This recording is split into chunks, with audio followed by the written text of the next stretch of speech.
So, did you know that your right hand has never touched your right elbow? And your left hand has never touched your left elbow? I thought that was quite interesting. Facts. It is what it is. But it's kind of like... Yeah. It's impossible. It's obviously physically impossible, but it's You could just probably kind of something break weird. the middle of your forearm and then bend your arm around. You could. Totally worth it. Just to prove something Just wrong. to say you've done it. Fuck you.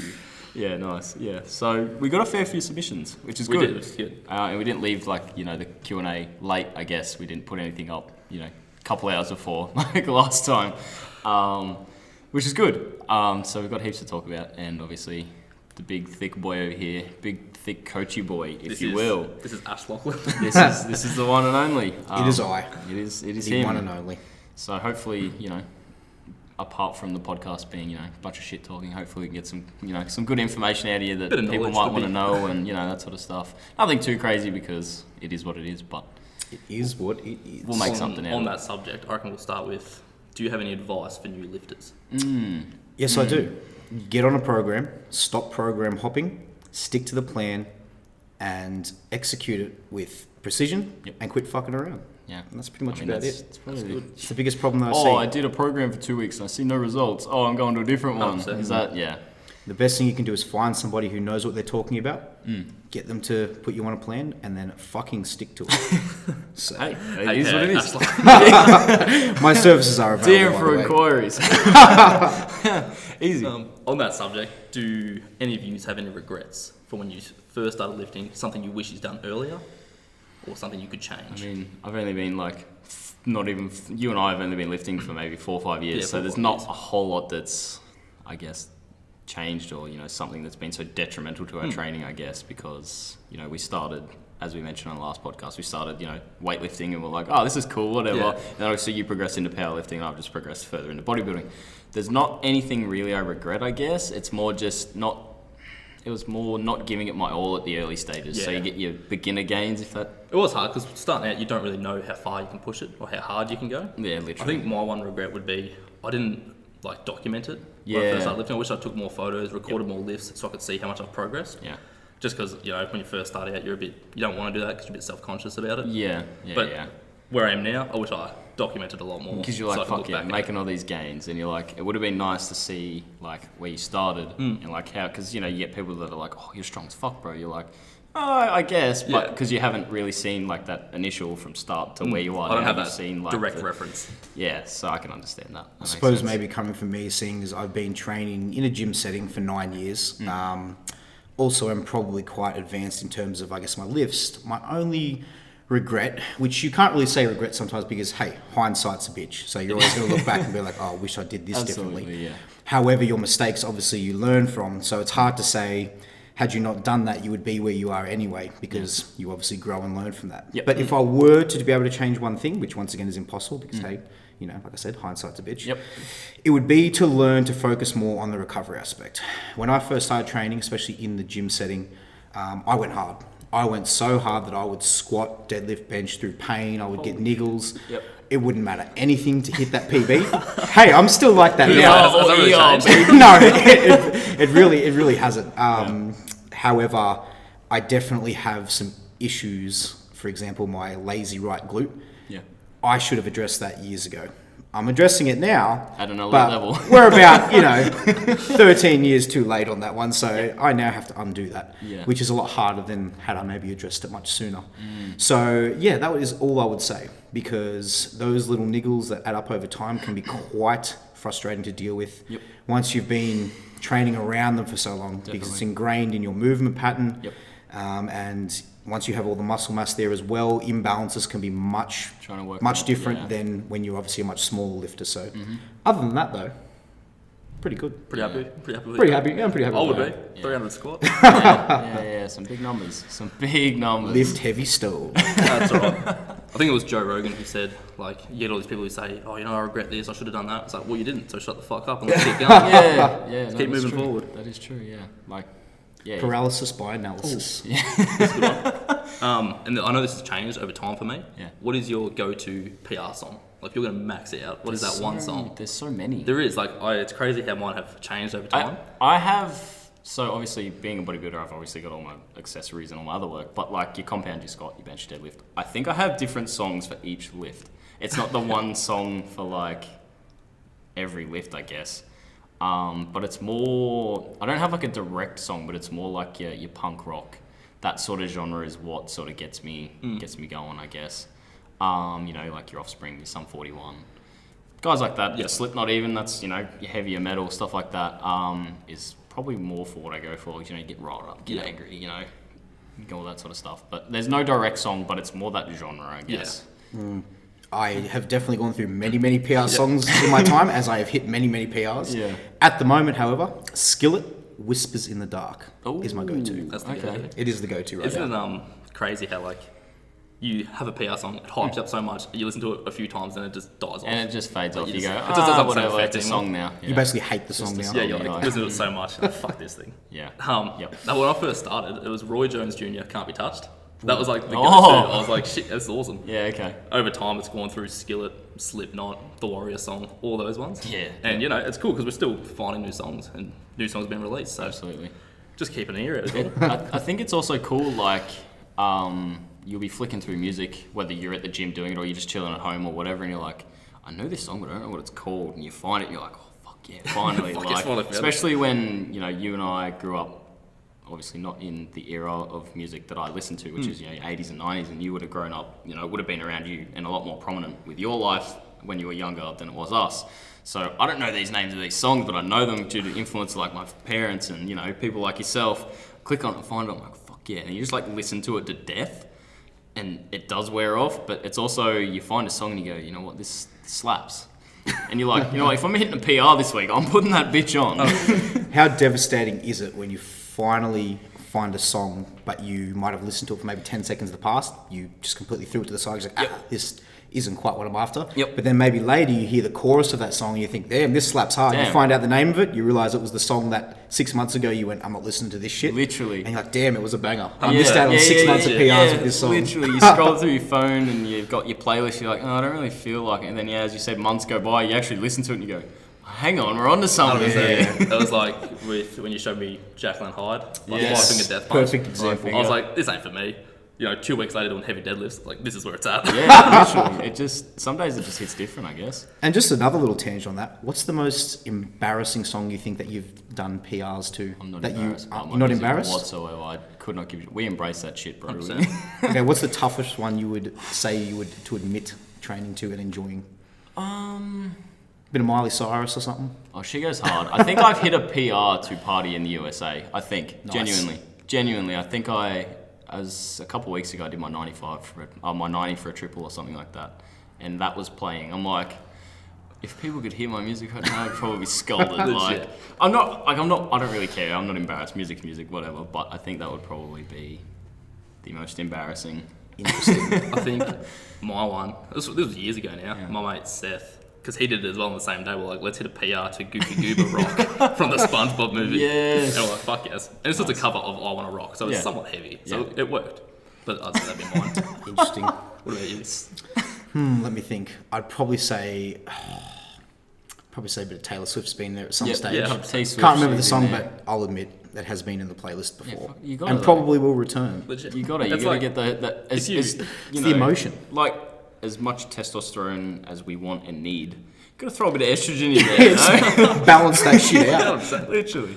Yeah, exactly. I'll change this one a bit. This is pretty good, but how did we all meet? How did we all meet? Oh, this is a good one.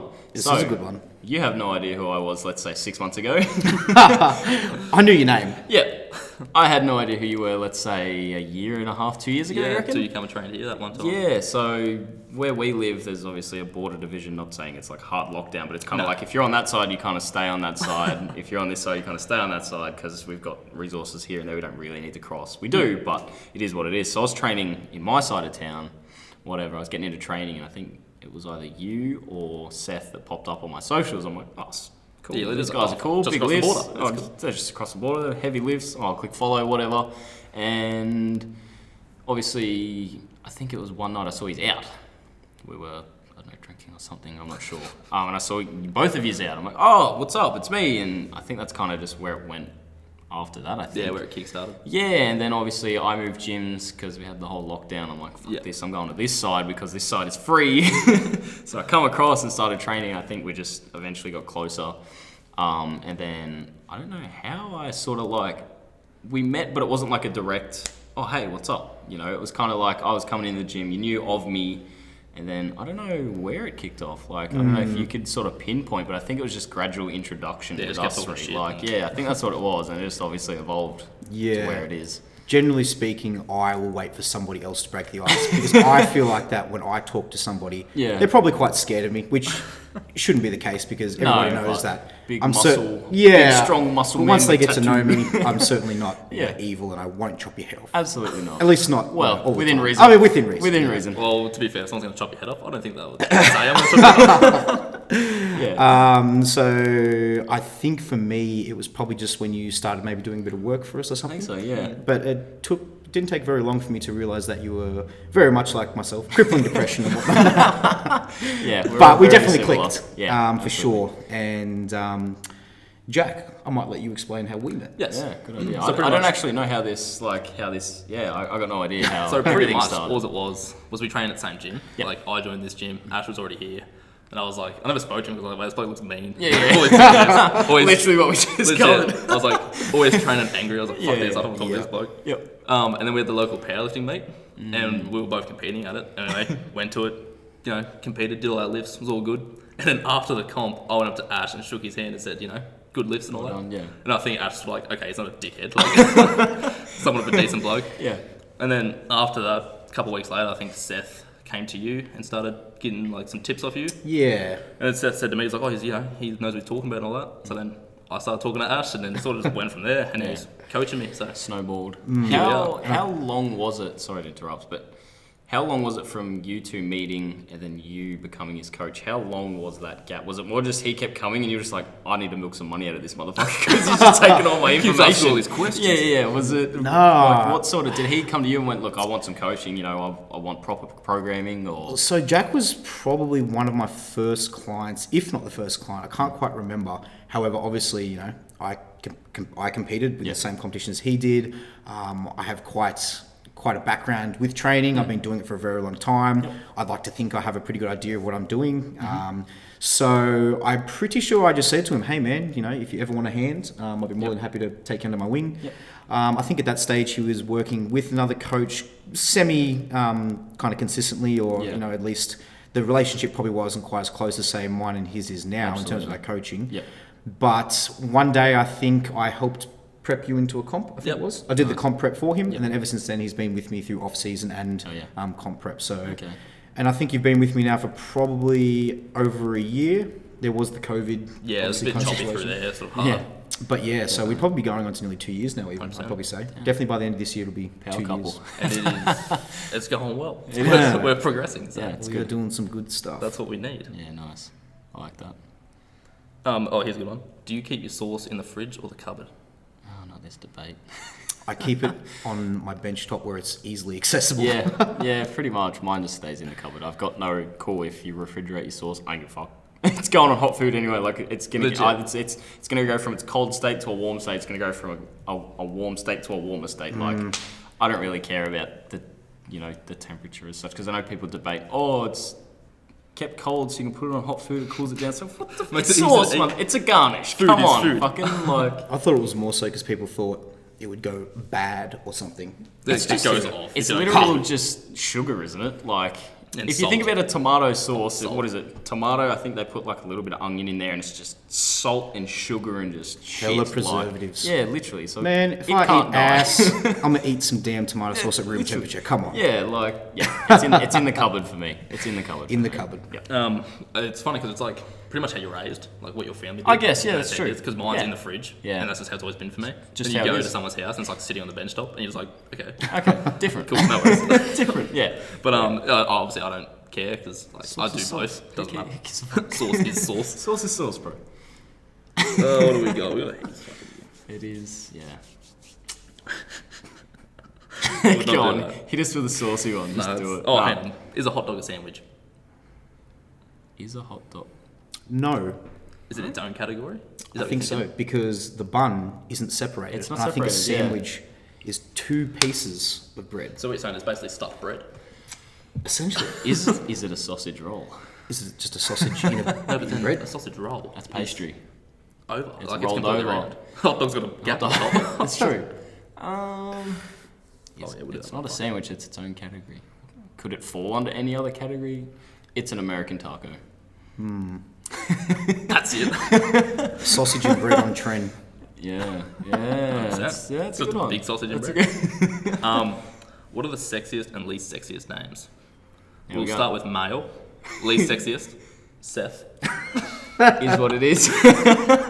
Is what it is. No, it's hard because like the name, it doesn't really matter. It's usually their personality that turns you off. I don't- a name. Yeah, I don't really like, oh my god, her name is such and such. I'm in love because it's her name. Like, Yeah, fuck, this is just a like- complete bitch. Like, Yeah, fuck this. yeah, like it's usually, as you said, the personality that will ruin the name. Yeah. But you've obviously got to get to that personality and know what it's about, I guess. Like, I don't think it's a name thing. No, it's what you associate that name with. Yeah, if your literally. high school teacher was called something and you fucking hated that bitch, of course you're probably going to You've think that upset- all people named that Exactly. are a bitch. Exactly. So, Yeah, it's kind of like, I don't know. Yeah, you wouldn't really associate, your connection with someone via their name. Like, it's just kind of dumb in my eyes. And I'm sure everyone else's eyes, but yeah. we could be wrong. So we let's could know. be. We could be. 100%. This is a good one. Do you prefer squats or deadlifts? Whatever ain't hurting. Whichever's going well. Pretty much. That's a good answer. It's funny because I prefer deadlifts because I can move more weight. Yeah, than deadlift. absolutely. I know you were the same, but now you're squatting right up there. Yeah, we just evolved this squat. Like, Yeah, fuck. just for reference, at my last comp, I squatted 300 and deadlifted 290. I missed 310, so squats are a good thing right now, except for my adductor tear. Next But comp, hey, next comp. we'll be back. 100%. What? Yeah. What do you prefer? Like, you're a Well, I squat. still prefer deadlift. You prefer deadlift. Look, they're both good. I both enjoy doing them because you can go relatively heavy, but Absolutely. I don't know. Something about the deadlift just hits different. It does. It does. It's just primitive. Yeah, it is. It's just moving the most amount of weight I from the think ground. as possible. especially like in this gym, I've noticed when someone goes for a heavy lift, everyone just stops and watches. Yeah. Like yesterday with my squat, everyone just. Yeah, like, I'm like, you fucking not. is this kid gonna hit this? Like, And you, when it was, I think it was a 300 pull here a couple months ago. Triple? for the triple. The triple, That was yeah. nuts.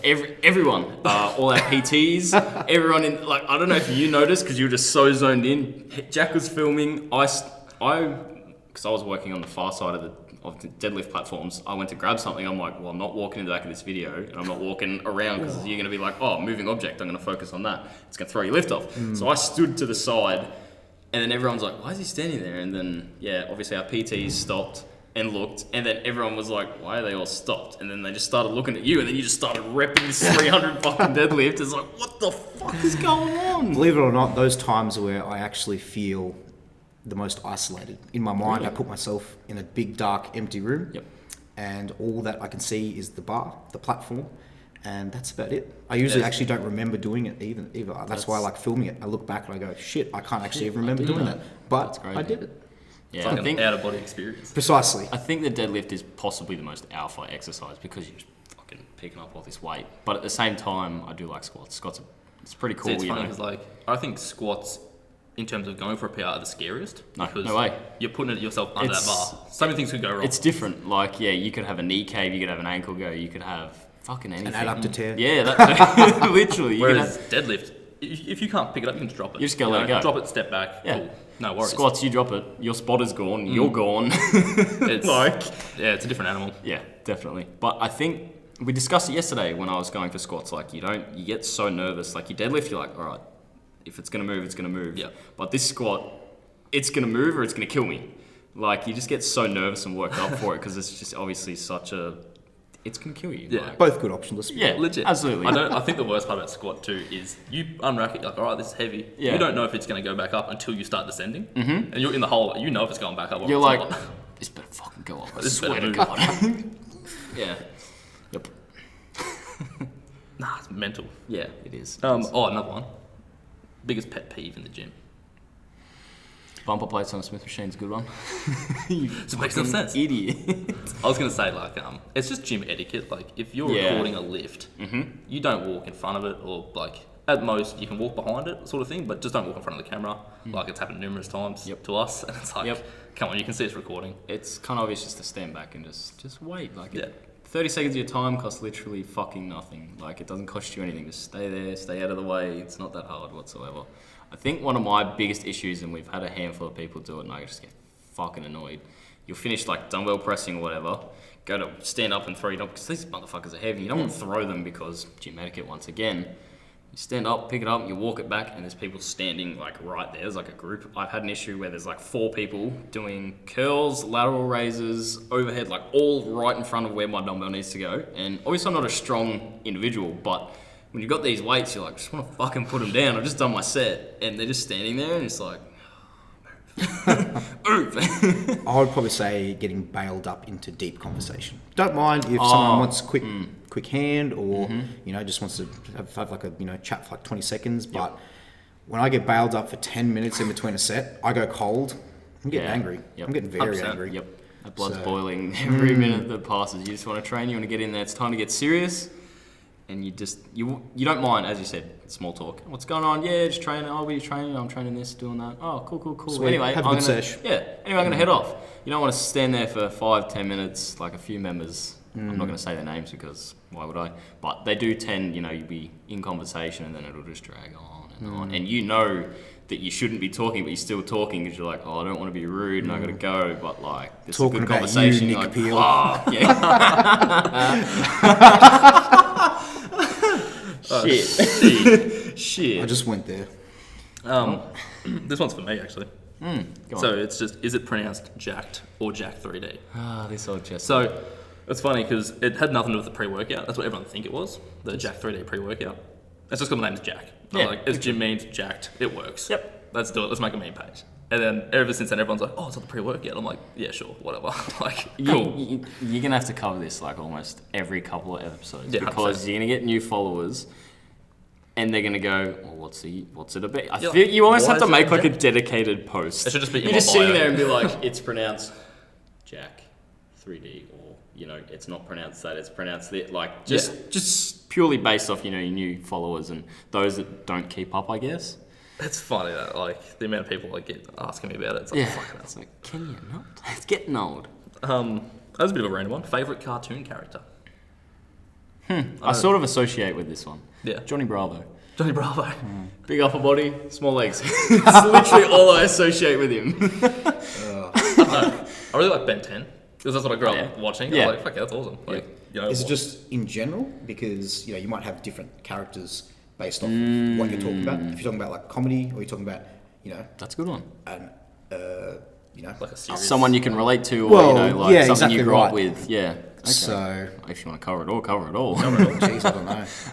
I don't mind me a bit of SpongeBob SquarePants. 100%. Oh yeah. That show's off tab. Like, there are some episodes you're like, surely this ain't for kids. Like, there's no way. Yeah. I'd probably say my favourite though, just in general, would have to be Rick off Rick and Morty. Oh, just because he does not give a fuck. Doesn't give a fuck. Doesn't give a fuck. Does his own thing. Do what he wants. Yeah. The man do not care.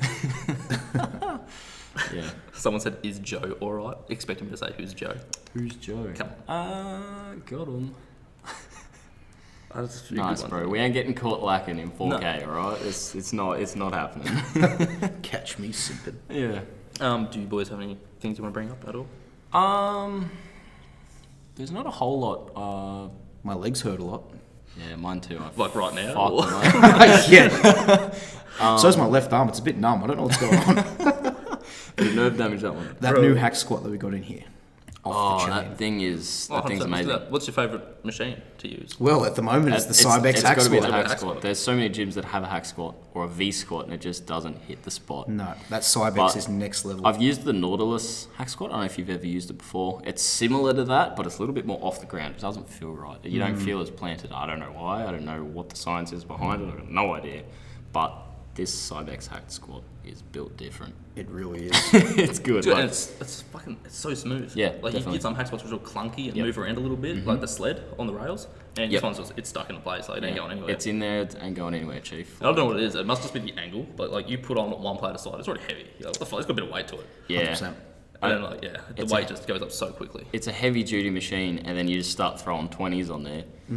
It becomes less of a joke. It would want to be. It cost us about $7,000, so worth every dollar. Oh, it's been getting a workout, like, It's been a flog. pun not intended. I'd But love like, to use the- genuinely, it's getting used by our members, which is good. And I think we put up, did we put up something asking, what do you want to see? What machines do you want the most? And that was probably one of the most requested. Yeah. We want a hack squat. That and hip drive, Hip thrust machine, all that machine, stuff. yeah. Your It's glute all bridge about the or legs whatever and it is. booty these days.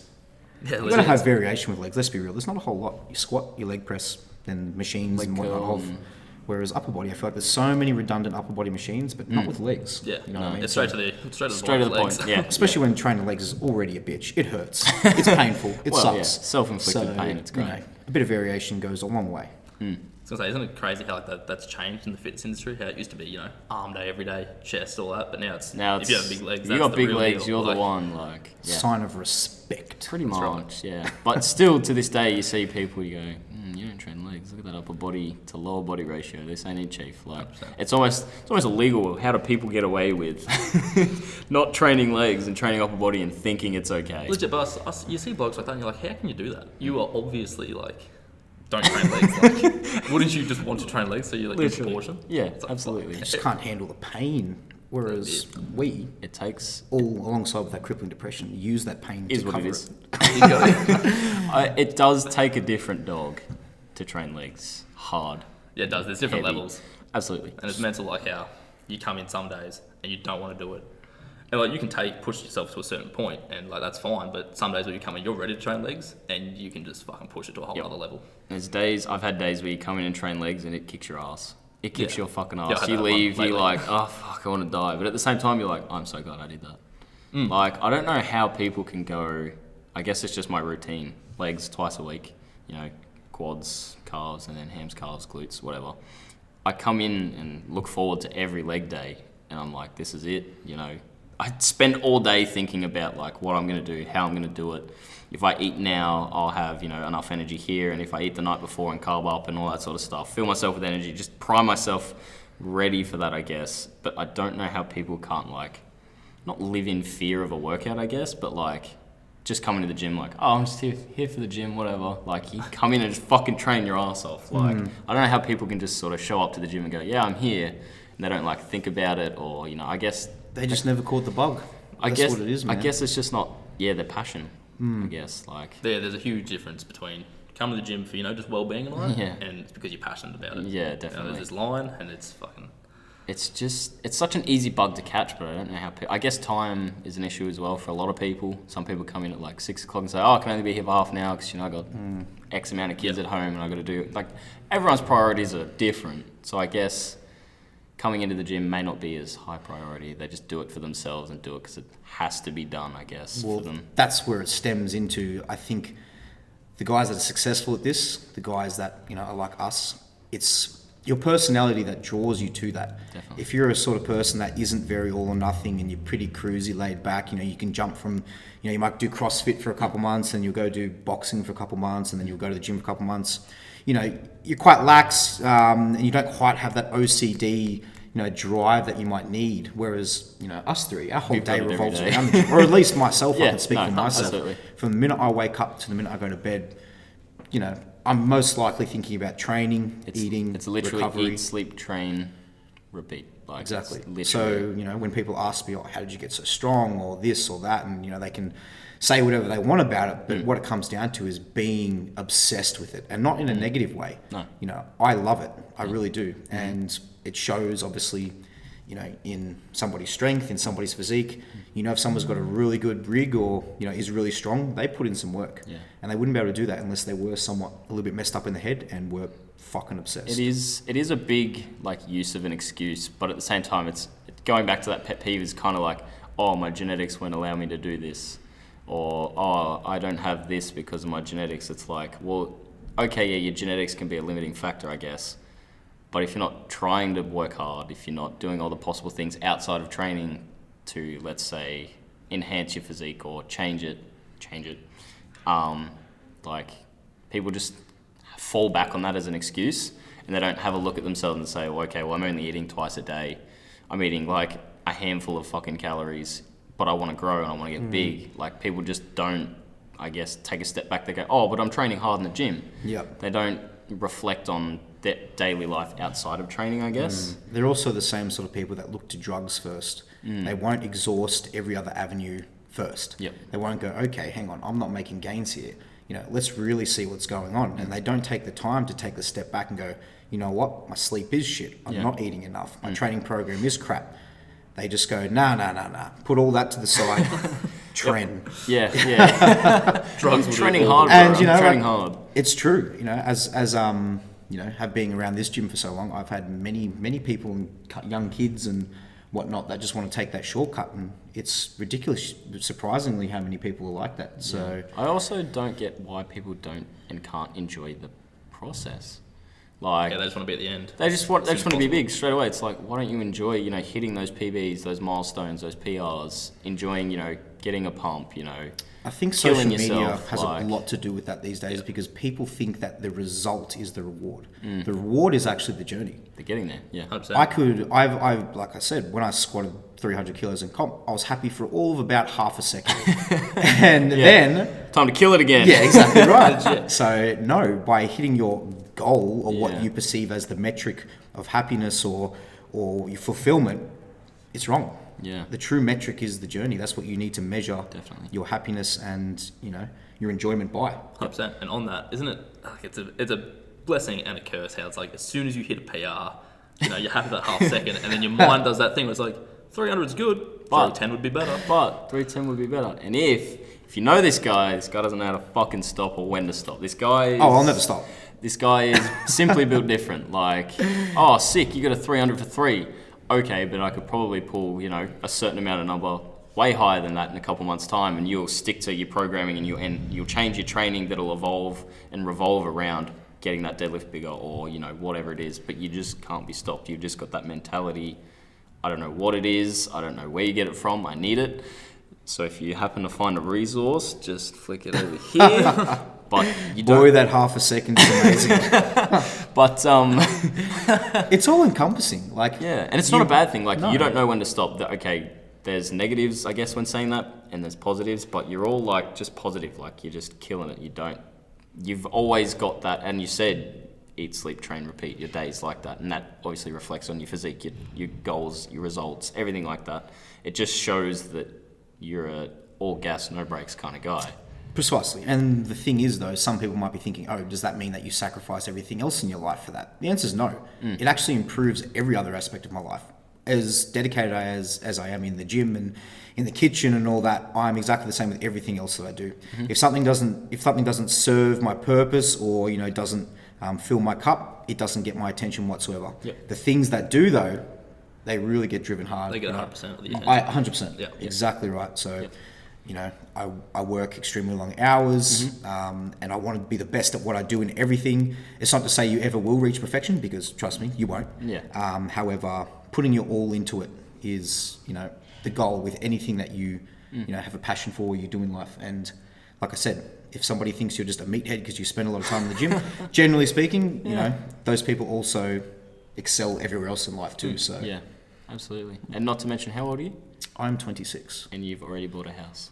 Correct. That's amazing. Like, That's fantastic. it's a pretty good goal to smash and kick and tick off your list, because there's a lot of people that I know that are in their 40s and are still renting. But Like, 10 houses sounds even better than that. This is what I'm saying. It comes back. Investment properties. But it's definitely a big goal, and it shows that you work hard outside of the gym. It shows that your clients, your members, etc. You put full attention into those, make sure their needs are satisfied, etc. And it's obviously enhanced you and made you a better person as well. It's just, you just kill it. It's Just good. built different. That's great though, because like how much the gym changes your mentality about your whole life. So your discipline's a huge thing. Like it'll change all that. But ever since joining this gym, meeting new people, hanging around with you boys, people say your group, like whoever you hang out with, you know, is who you'll become. Who you're and influenced by thing. is, It's very obvious that that's what happens. You are the product of your environment. That's Definitely. right. So if you guys find that you're hanging around a bunch of losers and you're feeling like a loser, Get the fuck out. exactly right. Surround yourself with people that are on the same level as you. Legit, I love Or that. higher. Yeah, literally. And I don't know, I guess it's not a placebo, but it's kind of like whatever. But since I've started working here, I've seen a change in my drive, I guess. Also having the leniency to do, you know, my eating and my training within reason of working here. I've definitely seen a change in my mentality towards my training. Training with you helped a lot. It sort of gave a bit of clarity of what I need to fucking do. And when I'm training, I'll put all of it on the fucking table. And it's definitely not changed my physique, but it's made me do things a lot differently, and it's improved my overall training, eating, etc. Just like the way my goals are, they've stayed the same and what I kind of want out of it, but the way I go about it has definitely changed, surrounding myself with you guys. The path has probably become a little bit clearer. Definitely, perhaps. Yeah. definitely.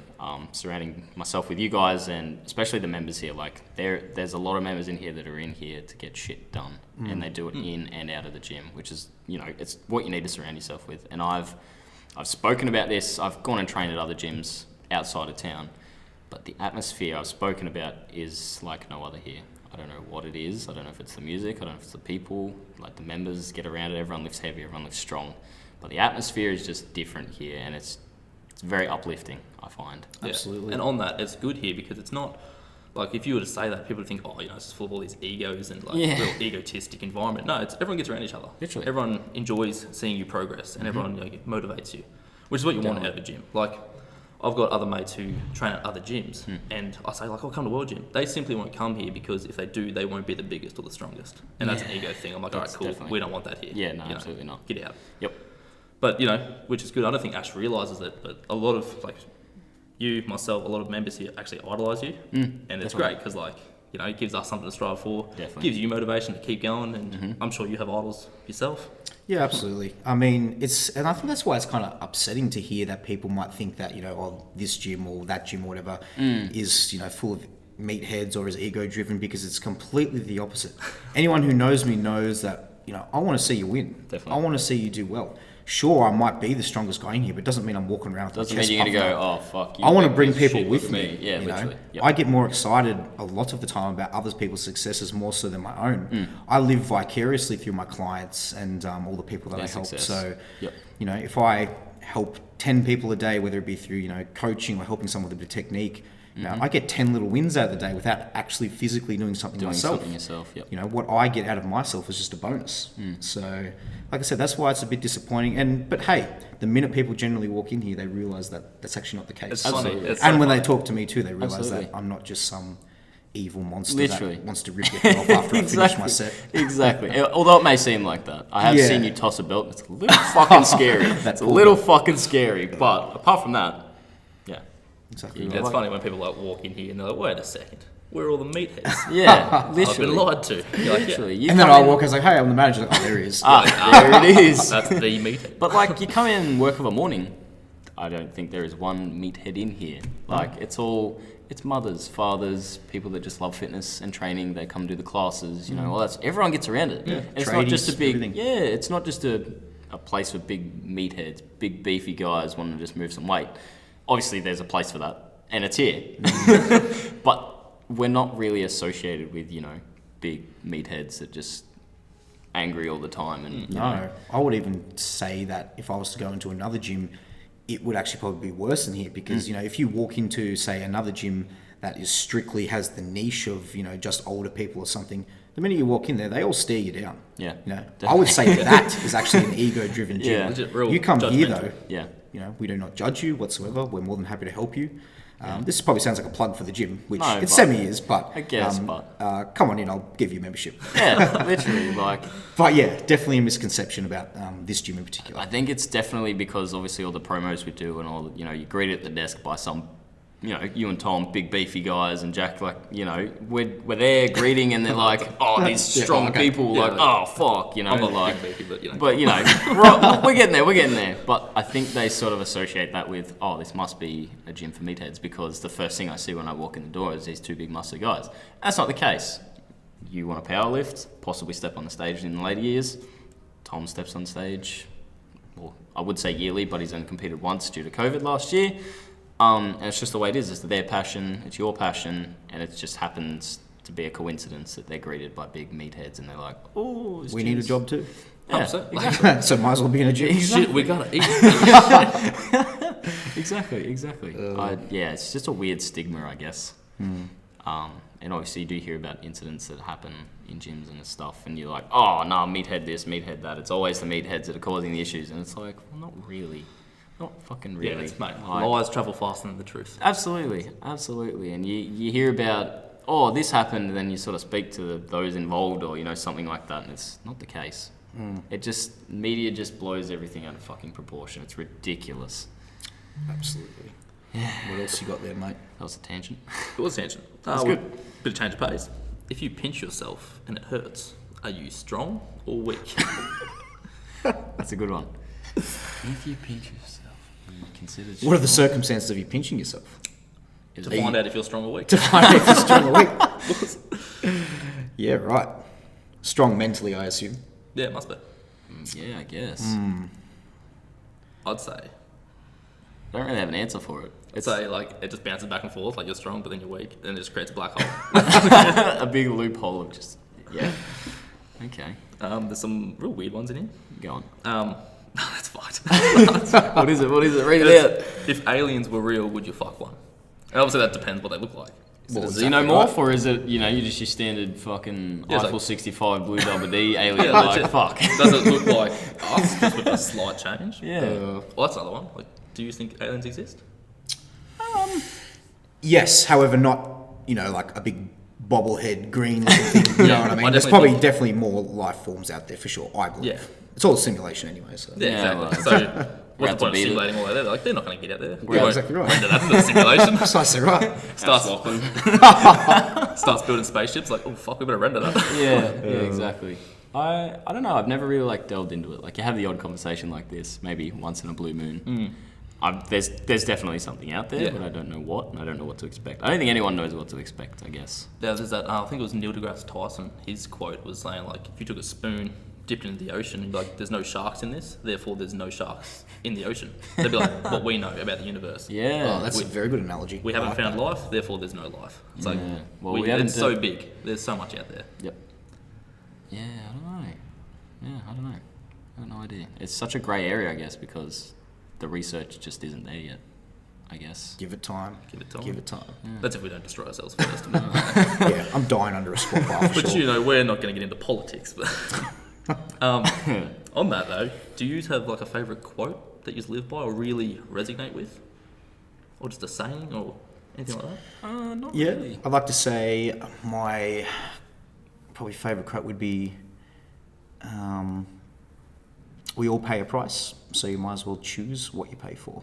Yeah, it's that you either live with the pain of discipline or the pain of regret. Precisely. And that's pretty much what it boils down to. Obviously, it can be said many different ways, but, if you decide to do something, there will be a reward and a risk and perhaps, a detrimental outcome to that. However, by not doing that, the detriment could be you missed out on something. So Absolutely. You always pay a price.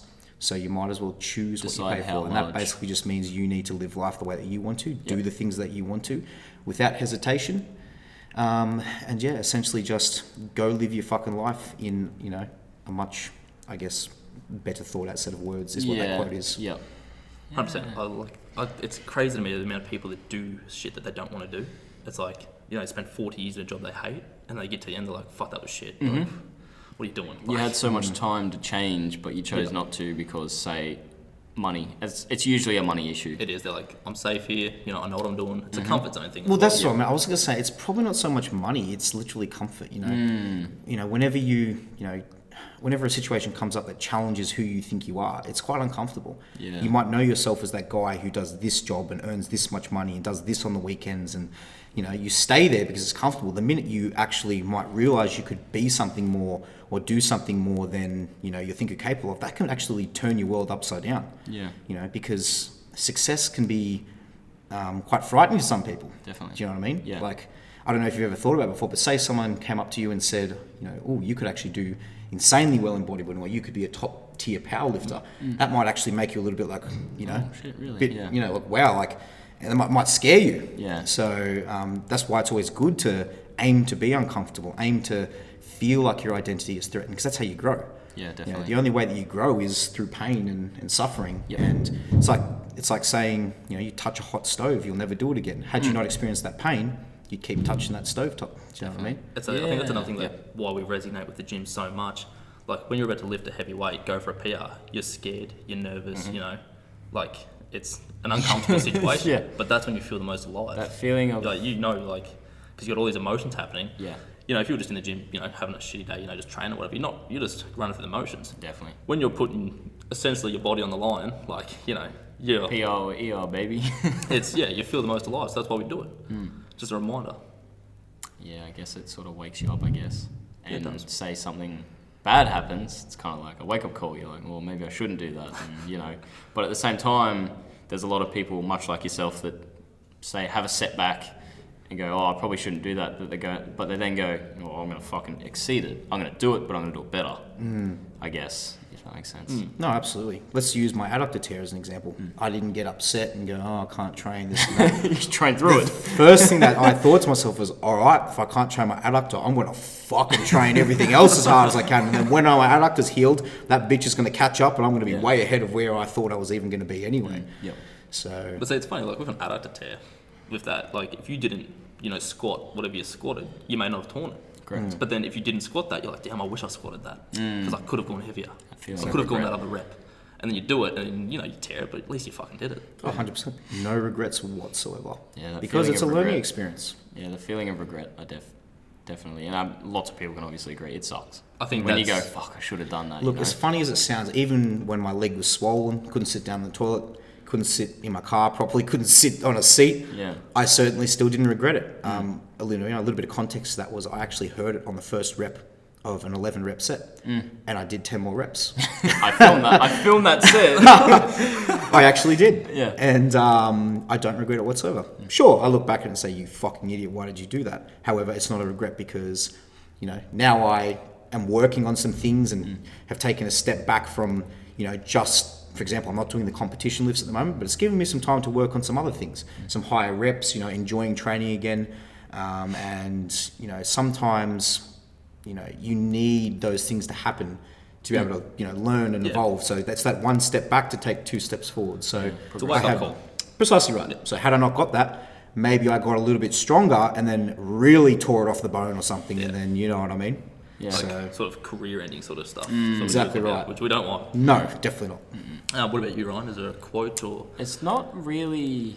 There's no specific quote, I guess. It's just your stereotypical hard work. You know, I can't really think of a quote that I sort of live by, but there is a handful of, you know, sayings I've heard over the years, whether it come from someone like you or a Machiavelli motivation video, like just anything and everything. It just sort of crosses your mind. Yeah. Whether that be before a lift or when you wake up, or when you go to sleep. There's nothing specific that I sort of live by, but it's just work hard. Work hard.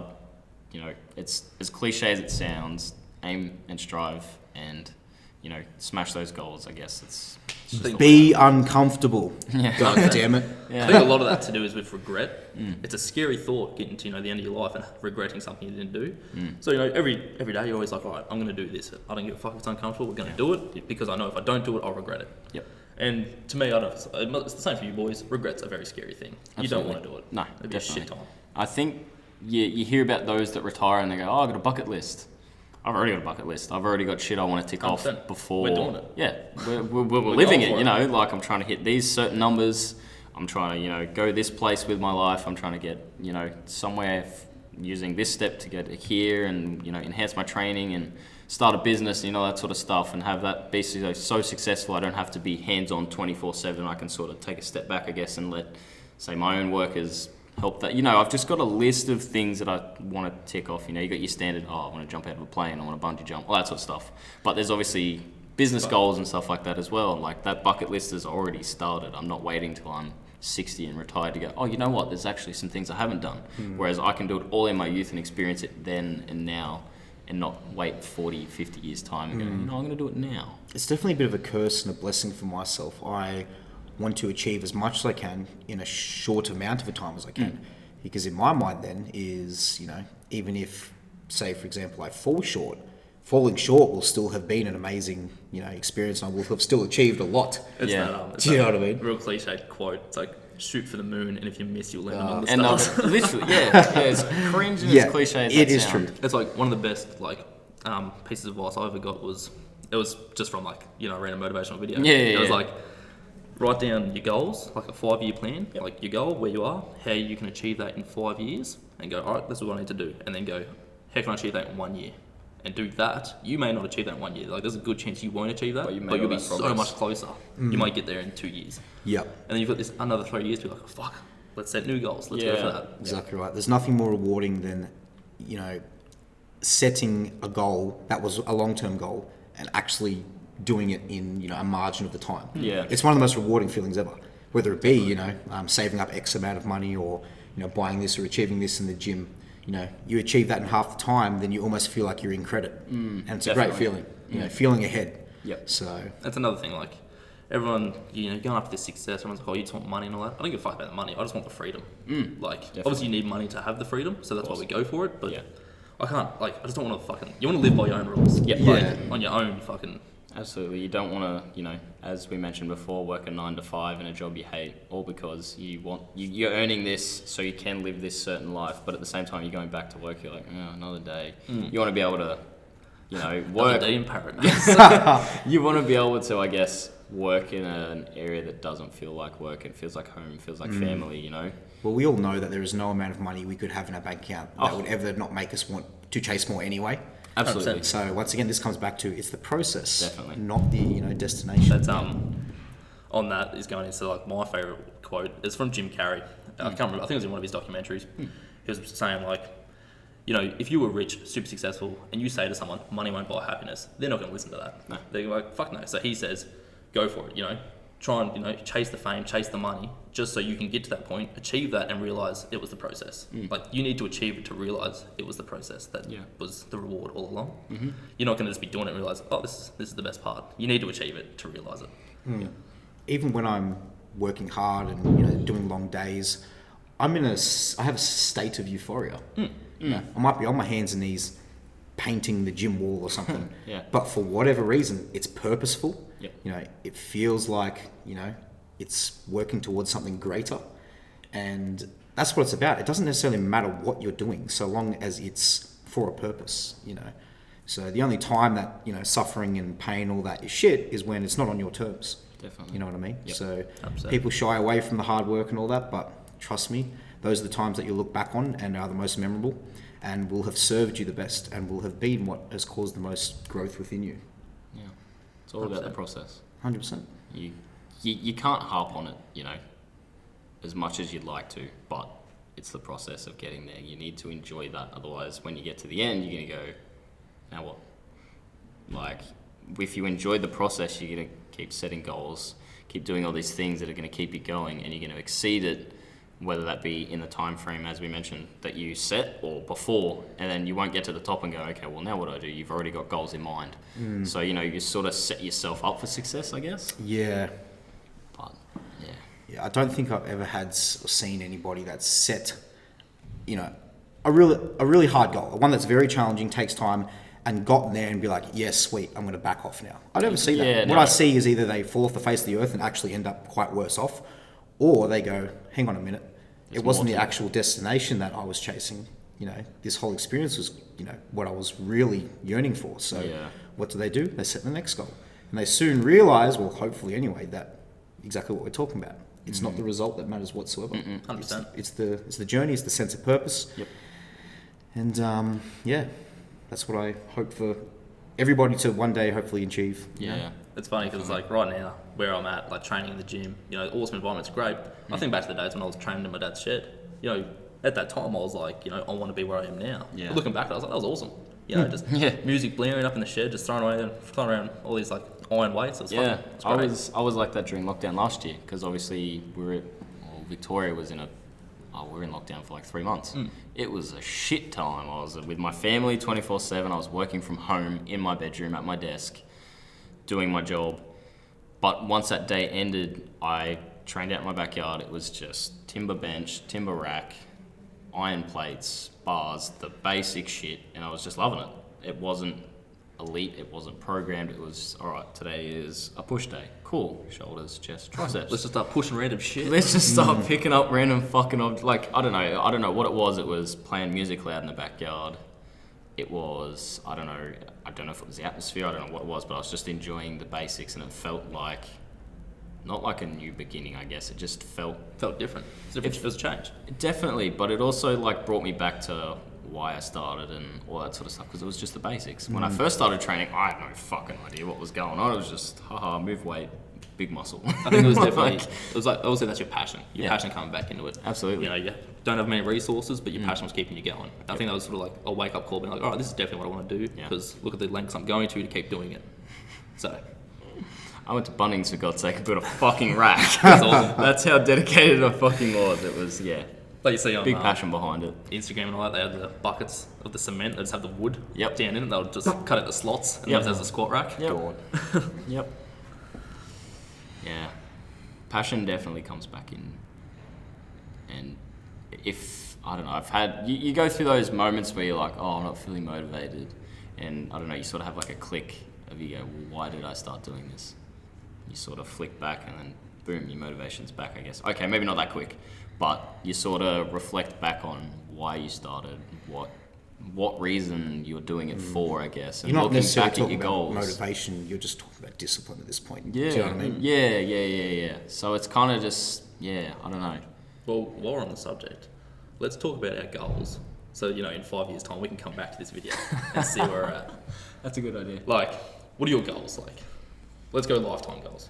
Lifetime in the fitness or anything? Okay, well, we may as well start off with fitness, I guess, because it's definitely it's a huge drive. Absolutely, and the way my, I guess, business mind runs, it's also within the fitness industry. I wanna be. There's no certain weight I want to be. I want to look a certain way, but I don't know what that's going to look like because I don't know what I'm going to look like. Because the way you want to look, you'll never achieve it. Absolutely. I want to be able to compete on a stage, whether that be at a pro level or a level just before, and I want to do that for a handful of years, whether that be 5-6 years, constant, year by year, or even longer. Who knows where that takes me because I haven't delved into it yet. Would that be classic physique, you reckon? Probably. It'll probably start with men's physique because, let's be real, there's a lot of size that you need to put on for classic. I was talking to River the other day, and obviously he competed, I don't know when it was, a couple of years ago. He did men's physique, and he's like, the size in just men's physique alone is different, and that's all the judges are after nowadays is size. So it'll probably start off in men's physique depending on how soon I want to compete, and then it will delve into classic because I spoke on the last podcast. I just like how the poses, the look, the lines, I don't know, everything like that, and it obviously being a little bit more obtainable than an open physique, so to speak. So to be able to compete on a stage, whether that be men's physique or classic, would be great. And obviously that pro level would be, that's it. You know, like chef's kiss. So competing is definitely a big one, but I would also love to be a successful personal trainer, coach, gym owner and operator, similar to what you're doing at the moment, you know. But I would love to open a gym myself, whether that be here, it's kind of hard because there's a lot of people and a lot of gyms here, or somewhere else in Australia, have this big successful gym that people know about and people want to come and train at as they travel, or if they live in that area, they're like, oh, this gym's sick, you know, the atmosphere's sick, the equipment's sick, the members are sick, like, that's kind of what I want. Gym. Yeah, sick gym, bro. But yeah, definitely successful as an athlete, I guess. Yeah, 100%. And successful as a trainer, coach, businessman. And I don't want it, it's obvious, but you can't do it all on your own. I want to be able to have and surround myself with friends, co-workers as such, that are just as driven as I am to make this business thrive. And it's very business oriented, I can understand that. You don't really want to be like that, but you want to be like that. But yeah, success that sets me up for the rest of my life, I guess. So I can live with that freedom. I've got your back, King. Surround yourself with people you can start a podcast. Yeah, absolutely. So yeah, definitely a successful athlete, successful trainer, businessman. That's kind of like the gist of it, I guess. Just to have think that's everyone's dream when you get into training. It's like, I just want my own gym. It's just fucking awesome. It's got everything I want. You know, you see all these people like Juji, Russwell, all that, open up their own gyms, and you're like, oh, this is the dream. This is sick. Especially what Juji's doing at the moment. Like, he started with a squat rack in his kitchen. And what he's building at the moment is insane. Yeah, he's got this awesome. big, I don't know how big it is. I don't know the measurements in square feet. I've got no idea, but it's fucking huge. Yeah. And he's got all this ghost strength, and he's got all this... All the Atlantis equipment as well. It's insane. Yeah. Like, fuck, must have cost a mint. Absolutely. So like, we bought machines the other day, and we're like, fuck, that's a lot of money. Could you imagine decking out a gym all at one go? Like, that's like a $300,000 business loan. Like, and legit, that's just the equipment. Yeah. Then you've got the building, all the other business expenses on top of that. Yep. It's insane. Yeah. And you've got to, keep in mind, or now I've got to draw in members to keep this cost, so I can start paying all this shit off. I definitely think that's a huge goal would be to have a gym and that not be a source of income. Like, you don't give a fuck about how much it makes. Yeah. You just pump money into it from all your other sources of income. Mm-hmm. And so you can just make it the best gym there is. Absolutely. And shit, if it makes a bit of money, awesome. But that wouldn't be the goal. No. Like, that's not what the passion's about. Definitely. And that's I guess that's what you want to, like, as I spoke about what I wanted, I don't want it to be very business oriented. I want it to be, as you said, like a place where people love to train and I can get income from another place. So I'm not just like, this place needs to make money. We're all about money. Quick, we need to suck in more members because we need money. Oh, let's start stocking this. Let's start running programs so we can suck in more. Like, I don't want it to be like that. I want it to be a place where just people love to train and, hey, if I make money, I make money. Cool, awesome, whatever. But if I've got those outside incomes like my coaching and training, etc., that I can just put in and make this gym even better, that would be the goal. And on that, I think that's one thing, a huge thing that would set you apart from other gym owners, where you've got people who own gyms and they only own it as an investment. They don't give a shit about it. Like, they're not passionate about it. Yeah. Whereas if you were to own one, if that's what you're passionate about, you're just going to be doing everything you can to make it a great gym because you're there every day. Yep. So I think that's the edge you would have on every other gym. Definitely. That's definitely what I would want. Yeah, absolutely. Give you that competitive edge. What about you? Yeah, definitely along the same lines. I would love to own my own gym one day. But, not as a source of income, just as a place to be, a place to have. Mm-hmm. But getting there, is it like, definitely. Not 100% sure, but definitely, through personal training, coaching, all that. Especially with the meme page. Like, when I started that, people thought I started it for shits and gigs, but I had a goal in mind to build up this huge following. It'll be a business one day. Use that to, influence all the other brands I start or whatever I want to do, with the podcast. I can promote it on the meme page because just hit 75,000 congrats followers. on that, by the way. Yeah, that's awesome. So, people who start up a gym, they just come out of nowhere. They start a gym, they've got nothing. Whereas at least I'll have a following where I can be like, all right, I'm starting a gym. I have access to 75,000 people to be like, what do you reckon? Yep. Which is, a huge advantage, I think. Definitely. So, Training goals? Training goals, I definitely... Whatever coach says. 100%. Well, in terms of training goals, I don't have numbers in mind. I think I'd love, at the moment, my short-term goals would be, well, not short-term, depends how long it takes, but 300 deadlift, 250 squat, and a 180 bench. That's my immediate future goals. Lifetime's hard because you just don't know what's going to happen with training. Definitely. Any injury could pop up, One injury could just fuck your whole career. Yeah. Like, completely. But I don't have any huge, aspirations in terms of competing. Like, I definitely want to keep training, be the best I can be. Yep. But at the end of the day, I don't want to be the best powerlifter in the world. Like, that's not my goal. That's not what you want. But you, as we will tap into it again, I guess, you want to enjoy your process of, pushing yourself to the limit. Being the best I can be. See what my body's capable of. Yep. Like, I'd hate to get to, an old age and be like, fuck, I wonder how much I could have squatted if I tried, Yep. Just like Ronnie Coleman. Like, fuck, I could have squatted 800 for 8. I should have, instead of for 2. But is what it is. Insane. Is what it is. It's ridiculous either way, I guess. But yeah, in terms of goals, I want that freedom. That's what I'm chasing. I really want the freedom to do whatever I want, multiple sources of income, and just own my own gym, do my own thing. And as you know, I love creating content. Yeah. So whether I could eventually make money from that would be amazing. Just, creating memes, creating podcasts, doing YouTube, all that stuff. Yeah. I just really enjoy doing that. Yeah, definitely. I don't know why. I just do. It's your niche. It's what you're into, I guess. Yeah. It's sort of hard to explain, like, your passion, why you enjoy doing it. It just resonates inside you. You're like, this is it. I just enjoy doing it. You say post a meme or create a video and you go, well, I've done it. Awesome, sick. You just get that like inside feeling of like, cool, I've put a fair bit of effort into this. I don't really care how it goes in terms of like likes, comments, etc. You're just like, I'm glad I did it. I'm going to keep doing it, and that's what obviously kept this meme page alive. You weren't so focused on numbers from the get-go. No. And Which you is just, where a lot of pages struggle. And you just enjoyed doing it because, as you said, you got a form of fulfillment out of it, and you just kept up with it, and it's just grown, and you've gone, oh, sweet, this is sick. It's like an added bonus, I guess, the growth that it gets, if that makes sense. Yeah, 100%, man. What about you, Ash? Any big goals, aspirations in mind? 400 kilogram squat, 502 deadlift. 250 kilogram bench, 370 kilo deadlift. I also would like to step on a bodybuilding stage one day. Now, keep in mind, none of these, once again, are because I have necessarily the aspirations to be the best powerlifter, to be the best bodybuilder. I simply just fucking love a challenge. I really do. If I'm not challenged, if I haven't got something to work towards, I am lost. So I always have to have something going on. Those would be my two physical aspirations, I would probably say. In terms of business and lifetime, I want to be a very successful coach. That is going to come with a lot more learning on my end. I've been at it for some time, but I still just honestly a drop in the ocean. You need to do this for years, work with thousands of people to truly know how to coach effectively. And it's exciting for me to think that with all the people that I've helped now, I can even get so much better. Definitely. So I am excited to work with more people, and then eventually have that kind of,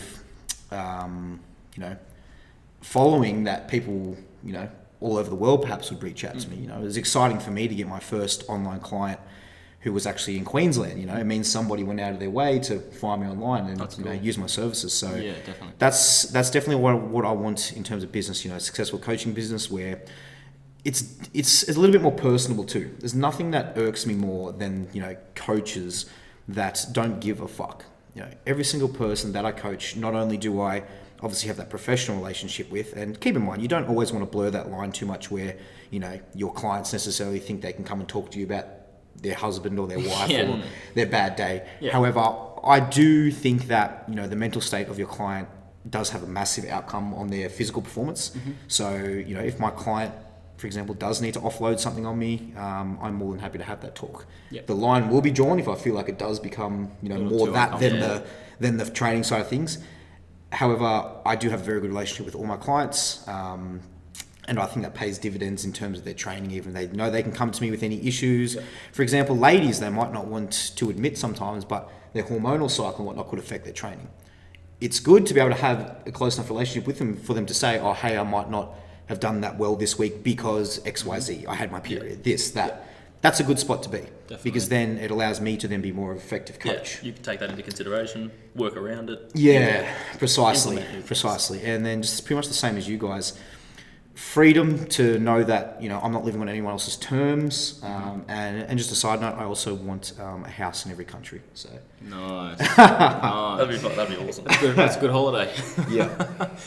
Now, when you say a house in every country, is that to rent out or for you to stay? Just for me to stay. 100%. That's awesome. When I go around the world and hold workshops and whatnot. I've thought about that. It's like, if you rent, if you have a house, in another country and you have it just sitting there, I wonder how much that would cost you in terms of it just sitting there, instead of renting it out, just waiting for you to go visit it. Yeah. Oh, and I should probably mention, I don't mean every single country. I don't want a house in Iraq. Continents, I guess. Yeah. But the ones that I want, Italy, France, all those nice places. Bora Bora. I'll get myself a nice little shack in Bora Bora. Nice little shack. So if you don't see me for 6 months out of the year, I'll probably be there. Probably there. Squat in the kitchen. Yeah, 100%. And that's pretty much it for me. That's awesome, man. That's I definitely think it's obviously it's great to have goals. And ever since joining the gym, going back to what you were saying, how disciplined you are in the gym, it relates to everything in life. You set new goals in the gym, you realise, man, I'm going to set these new goals in life. I'm going to set all these new targets. And you get so much enjoyment just working towards them. Yeah. Everyone just wants to be at the end, but you got to enjoy the process, which I think is what we're all doing. Which is great. Which is another reason we're starting the podcast. We're like, fuck, I want to start a podcast, let's do it. It took us a week to get it together. It took less than a week, honestly. Here we are. Yeah, I think it was 4 days later, we're like, cool, let's go buy all this shit. It was so sporadic and legit. Let's do it. It's no fucking around. It's Well, do you guys want to know what the real end point is? You fucking die. So you better enjoy the time in between your birth and your death. So that's a testament to enjoying the journey, Legit. not the destination. On your gravestone, there's going to be 2 dates, and what's in between those 2 dates is what matters. Yeah. Nice. Agreed. That's a good one. It is. Inspirational quote on the wall. It's like there's going to be a little dot in between those 2 dates, and that's everything. That dot. You made the most of A it. little engraving is what you've left behind, I guess. This is deep and meaningful. That's what we want out of I think definitely the resounding kind of theme of this podcast is definitely been to enjoy the process. 100%. Definitely. I think So that's the I hope that's name what of this all you episode. guys get out of it, because that's definitely a very important part that I think Absolutely. even I would Not like to get mention across. just all the people you meet on the way. All the people you meet on the way. I've That's- made so many friends just training here alone. And it's great because the people you meet doing what you love usually have the same goals as you. Exactly. You got to surround yourself with the people with the same goals as you. Otherwise, you're going to end up like them. Yep.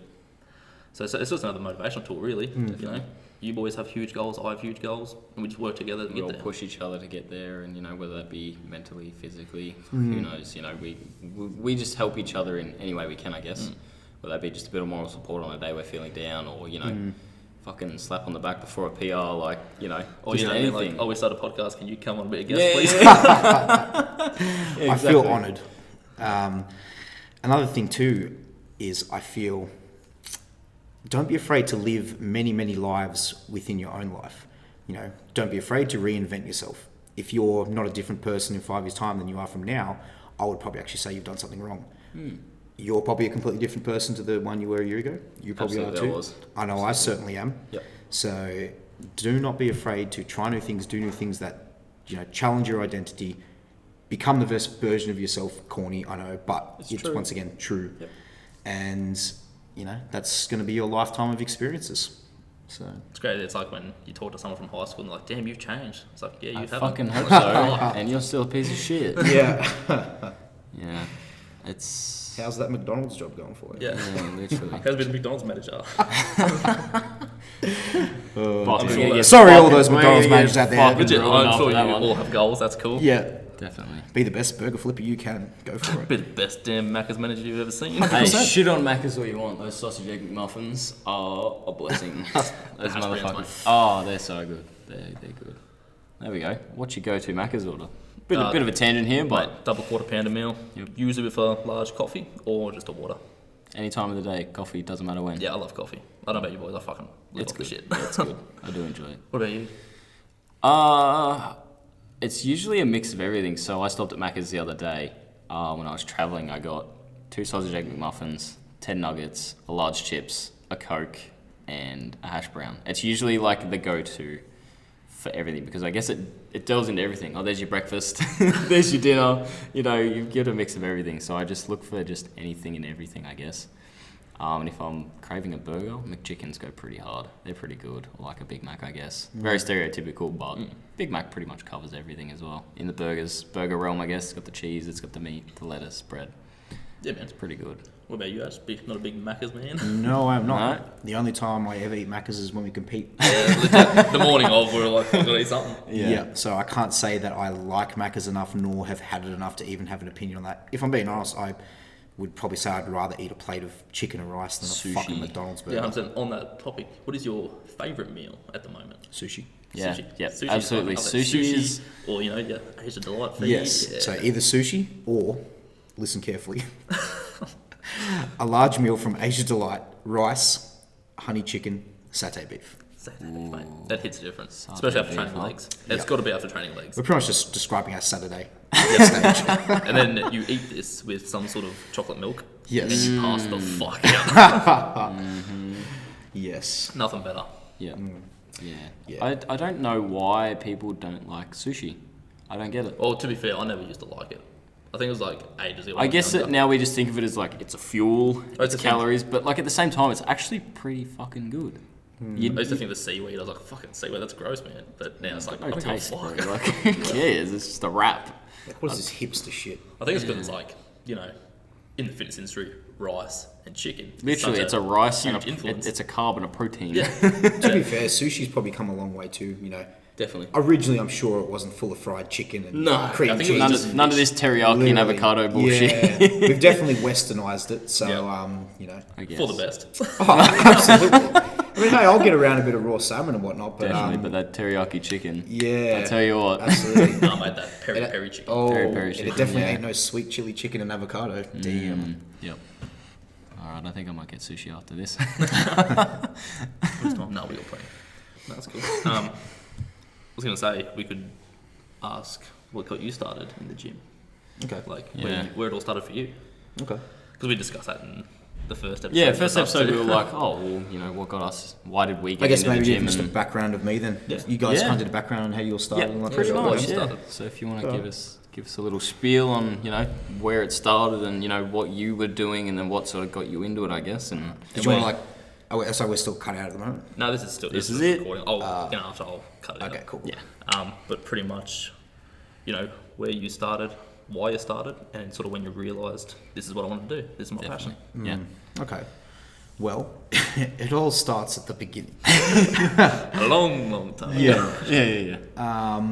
I might as well give you all the background. So I was a fat kid, teased a lot, didn't really have a whole lot of friends. Not that that bothered me because the friends that I did have were solid as.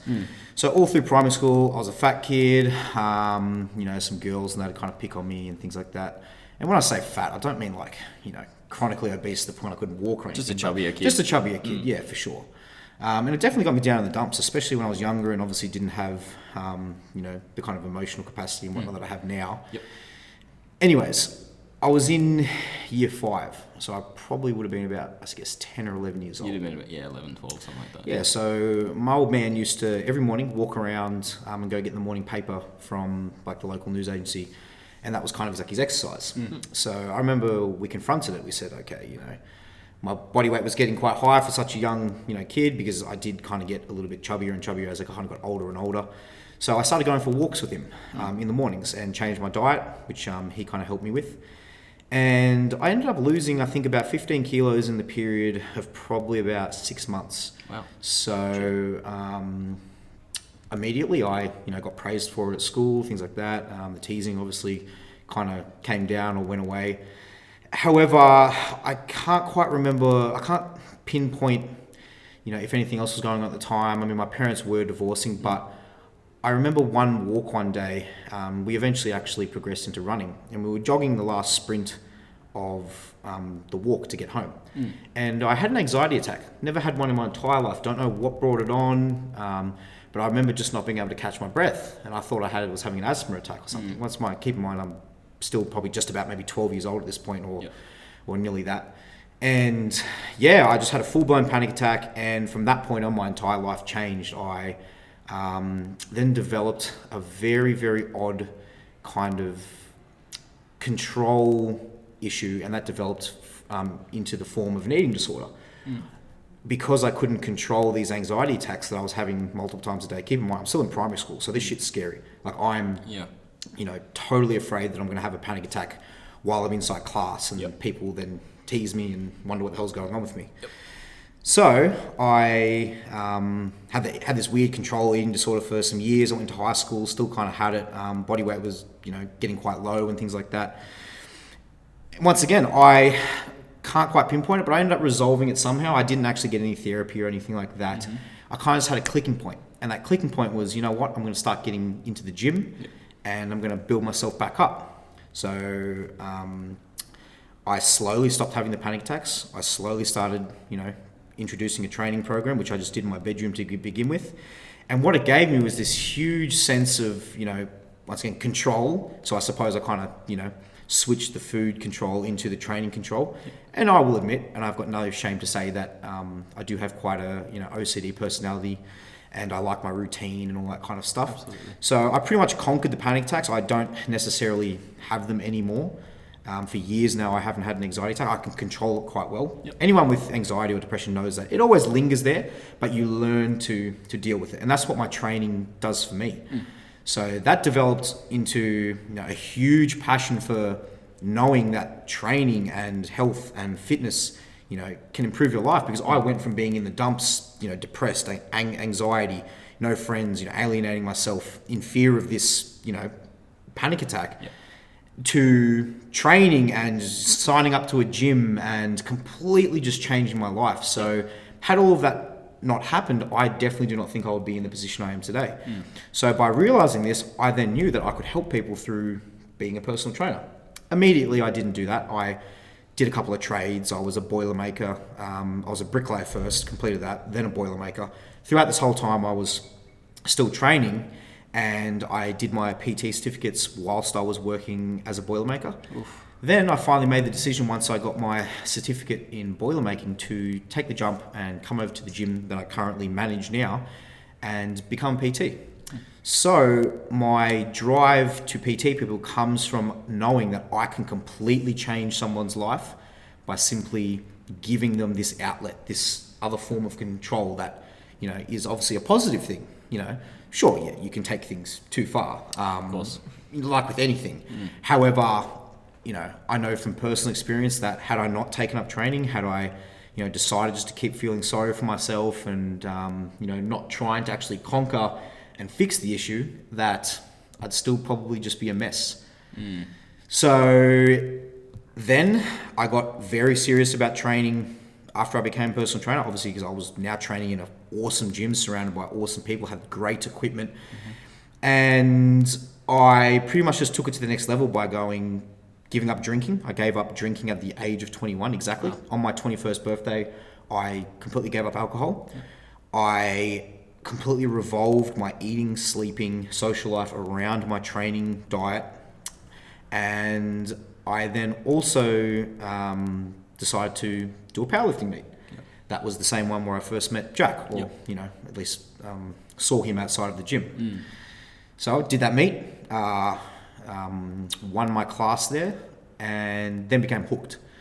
So I'm PTing, I'm working at the gym, I'm doing pretty good in powerlifting, I'm a pretty strong guy at that point, and so the addiction continues. I did another comp, and then another comp, and ever since I pretty much haven't looked back. So all of those, you know, little wins bleed into the rest of my life. I became super passionate about growing my business, growing my knowledge, which I never stop. I pretty much spend all my free time either watching informative YouTube podcasts or reading a lot of books. And pretty much I became the manager of this gym about 8 months ago, which once again gives me an even bigger outreach to all the members. It definitely gives me it makes me more well known for sure. Like I said, everyone in here would know who I am. Everyone knows who you are, yep. And a lot of people know me as the guy to come to if you really want some serious help. Definitely. So I'm pretty much in the perfect position right now to be able to help as many people as I can, which once again, people might not know this because they think I'm some big, scary, evil dude. I actually want to help you. You're very easily approachable, I feel. All it takes is that one little icebreaker. I think that's what it is. And then you just have to break the ice. Like I said, maybe I break the ice with you. Yeah. But if you never come within 10 feet of me, I'm probably not gonna, you know, say a word. Come and say a word to you. And I might look angry between going from my office to the printer or something like that. But don't worry, I'm quite calm and tame. So you don't need to lock me up and throw away the key just yet. So yeah, that's a little bit of a story about me. So no, I certainly did not come from the best background whatsoever. I don't really, you know, I didn't have a family when I grew up necessarily. Like I said, my parents split, did all that. However, what I want to say from that is, once again, all, you know, kind of tying back into everything else. Had I not gone through that, I definitely would not be the person that I am today. So for all you guys out there who might be struggling and think there's, you know, no way out or anything like that, that is certainly not the case. You need to use these struggles and grow from them. So yeah, that is my background. That's awesome. That's well said. That's well spoken. Do you remember the last time you had a panic attack? Full-blown panic attack to where the point, like, I was hyperventilating and all that kind of stuff. Because like I said, you still get anxiety and stuff like that, as we all do.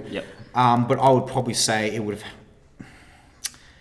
have definitely been age 18, 17, 18. Yeah. So a good 8-9 years ago. That's awesome. So it's crazy to me because it's like, when you're about to attempt and like a PR, like an all-time PR, like I get anxious, I get fucking nervous. Like, when you go through that, are you worried that something's going to kick or something's going to happen? No, I've taken complete control of my mind ever since that point. I can pretty much control my emotions at will. You know, so it might sound very like voodoo-y or hippie or something like that. Like, you know what I mean? He's onto something. But trust me, it's not. It's simply just a product of having gone through it so many times. Like, I'm talking, like I said, in the early days, multiple times a day, over and over and over. It's like riding a bike. Eventually, you just learn how to do it. It's repetition. Yeah. Exactly right. Reps, bro, reps. 100%. So I just got good at learning how to control it. And now that it's been so long that I've dealt with it, it's not even a thing anymore. Yeah.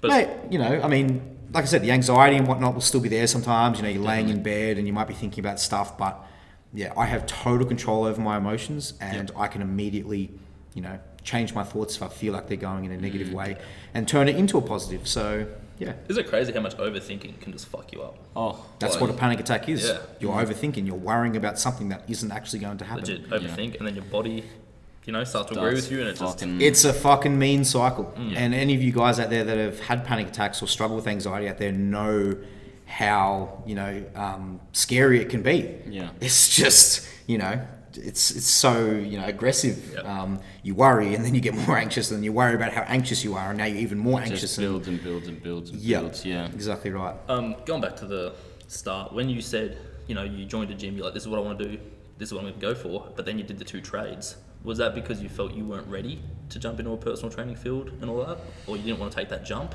I'd definitely say I didn't really know a whole lot about the fitness industry when I first started training at a gym. You'd see these trainers and they'd kind of be doing like group fitness classes and do a bit of boxing and this and that. And I was always like, man, like that isn't what I want to do. You know, I was like, because if that's personal training, then I don't want to do it. Yeah. And then slowly as I, became a little bit older, social media started becoming much bigger. You're prominent. And that's when, you know, your perspective on things changes, because you are no longer confined to just what's happening in your town. You can see what's happening all over the world. Worldwide. So what do I see?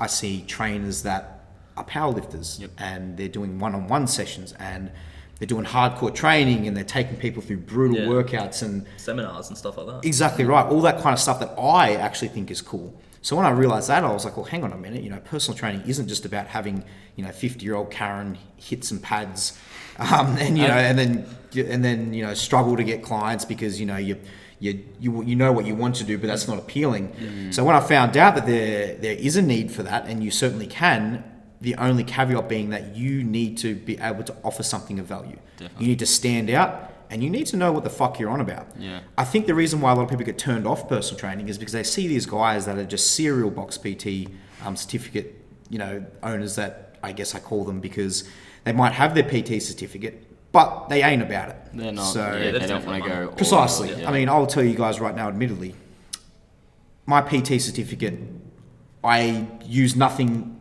out of that at all of training. Like what I've done with mine, it's basic shit. It's stuff you already know. Everyone pretty much knows it. Yeah. It's all the extra learning you're doing. Yep. That which you can really sell yourself on. Exactly right. Extracurricular activities, if you will. Exactly right. So all I needed was the piece of paper, I'll be honest.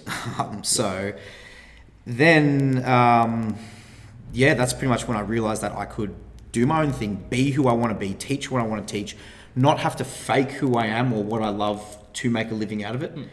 And then eventually, once I did my 2 trades, keeping in mind, like I said, there still was that bit of hesitation. And, maybe had I kind of switched on a bit earlier, I might have done it a bit earlier. I'm certainly not upset that I got my 2 trades. They taught me a lot of, you know, values like hard work and, you know, deadlines and things like that. Demos we're doing last week. But once I finally dived into it, I developed quite rapidly. Yep. I think it's because now that I kind of realized that I had all of this, you know, space and opportunity, that the only limit was what I put on myself. Yeah. So me being me, you know, quite driven, willing to work hard, willing to work to extreme deadlines, it was, you know, not necessarily a cakewalk because, hey, you know, there were 14-hour days on my feet and all that kind of stuff. But very quickly I developed a good client base and went from there. So that's kind of how. Secret to success. Yeah. Hey, we ain't done yet. No, that's it. No, that's awesome. And also, because the 2 trades you did, like I was in a trade earlier, and I think a huge, you know, influence is what you see these blokes that have been in the trade for 30 years, and they're fucking miserable. They hate it. They're And like, all they just do is another complain day at all work. day and do nothing to change it. You see that, you're like, I don't want that to be my life. You're Absolutely. like, fuck this. A good thing to say about that is, you know, don't always just agree with what someone says because they say it's the right thing to do. And what I mean by that is this. My father, love him to pieces, best, most genuine, kind, loving person you'll ever meet in your life, would do anything for me. He used to discourage me from wanting to pursue my personal training career. Why is that? Because that's what his father did to him when he was young. With trade, men do a trade. Exactly right. Yeah. So he was a mechanic from the age of 15. It's what you do. You get on the tools, you do it till pretty much you physically can't anymore. You die. So what does my dad say? Boilermaking's all right. You'll make good money. It'll be a solid job, you know.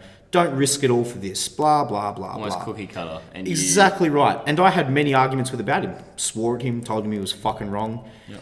And fast forward, obviously he was quite wrong. Now we have, you know, obviously discussed it moving forward and things like that. And I've said to him as a smart, I said, you know, fuck, I'm lucky I didn't listen to you, you old prick. But he's proud, Yeah, you know, definitely. and he realizes, I guess, that, you know, you don't have to do things just because it's the right thing to do, or because, oh, I was taught this way, you should do this, you know. So that was probably a good learning experience for him, and I know he is quite proud of me, and I do love him to pieces. But yeah, you were wrong about this one, Enzo, you prick.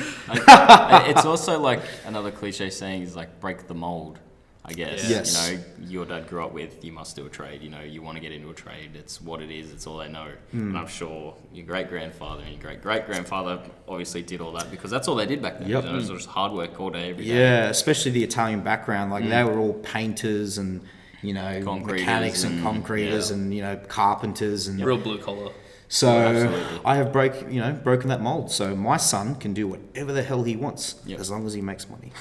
That's awesome. It's like it's so fucked up too because your parents, you know, ever since growing up, they're like your idols as you're growing up. Definitely. So whatever they say, you just take. You're like, yep, that's the way. Yeah.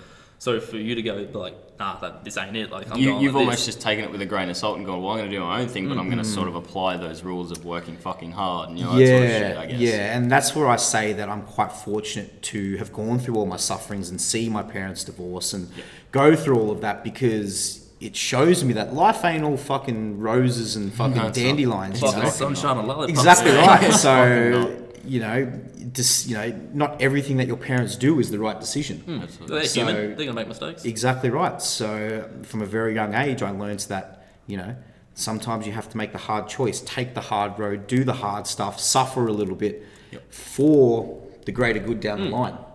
You know, so That's another thing, like, because you know you've taken your parents' word for everything your whole life. Yep. And then when you want to do something, and they disagree with it. It's, You kind of go, you know, oh, maybe they're right, or like do I? not everyone's built for Yeah. that. Like Once they're they going to be the doubt. first to disagree with you. Yep. And be like, no, you shouldn't do that, and you're going to go against their word. Like, you know, it's fucking hard. But precisely. I mean, pretty much all parents want the best for their children. That's definitely, you know, without question. However, it is very, very common in human nature to try and remain comfortable. And that's what I think, you know, that's something that, once again, this podcast is definitely all about. Breaking that stigma that being comfortable is a good thing. It ain't. Yeah. legit, like, I don't know about you, but like starting this, it wasn't. Like, I was a little bit nervous. I was like, fuck. I this was, city, like, but I was kind of like, are we going to run out of shit to talk about? But like, it's easy flowing. And like today and yesterday, Ash and I were all like, you keen for this podcast or what? Because I was keen. I'm like, I want to fucking get this shit done. Legit. Like, it's good fun. I look forward to doing it. Although I'm uncomfortable, I'm confidently uncomfortable, if that makes yeah, sense. because you know you're going to keep at it. Like, Absolutely. we're going to fucking. It's going to be awesome because, like, as I was saying, we can't make our 50th episode without making our first. Yeah. And down the track, like, obviously, it'll develop, change things, it'll become better. So, I'm keen. Yeah. 100%. Yeah. We're definitely uncomfortable because it's a new thing. You know, we Haven't done it before. podcasts, it streams into business, I guess, and a lot of people have become successful via their podcast, stuff like that. We're just like, oh, fuck, let's try it anyway. Who gives a fuck? If it fails, it fails. If it doesn't, it doesn't. We're still going to keep, you know, pushing to make sure it's successful and try our best, you know? Like, The worst thing that you can do is nothing. yeah. 100%. So live in fear, do nothing, sweet, die, cool. Or You won't be remembered. Yeah. step why outside your nobody comfort will zone remember and you, innit? potentially, you know, have some effect.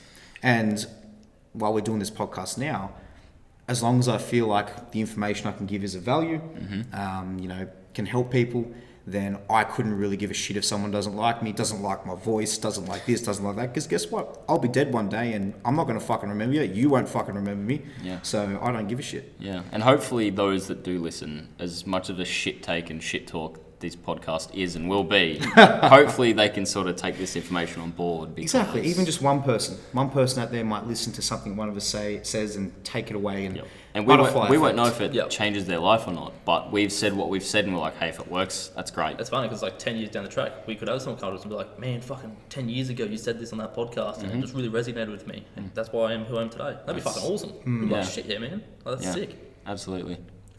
Sure, I think it's one of the main goals, really. Like, just to share information, have a few laughs, talk a bit of shit. Yeah, it'll be entertaining as well as, educating and just all around fun, like... Exactly right.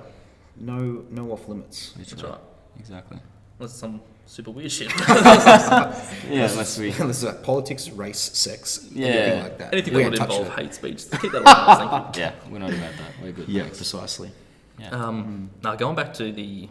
breaking that mold. I think I want to tell a story. I think it was quite funny. Yeah, go on. So it was when I was doing my trade, and then Ash offered me a job at the gym, and I was like, "Fuck yes, I'm going to do that."